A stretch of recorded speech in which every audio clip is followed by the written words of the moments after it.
শোনা না, বলো বলো বলো বলো তোমরা আর কি চাও? আমার কাছে যদি কোনো বস্তু চাও তাহলে তোমাদেরকে দিয়ে যাব। এই মুহূর্তের ভেতরে আমার কাছে চাও। পিপালিকা ডাক দেখো, ও সুলাইমান পয়গম্বর, আল্লাহর পয়গম্বর শুনে নেন, আমরা যদি আপনার কাছে কোনো বস্তু চাই আপনি কোনো বস্তুই দিতে পারবেন না। সুলাইমান নবী কয়, আগে চাই দাও, আমার কাছে আগে চাও। না দিবার হবেন না, বলে চাই দাও। না পাইতেন না তো, বলে আগে একবার চাই দেখেন।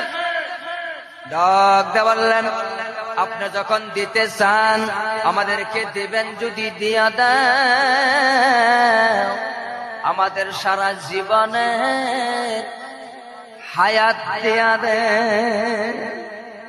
পিপালিকা আমরা যদি দিবেন তাহলে আমাদেরকে হায়াত বাড়াইয়া দেন।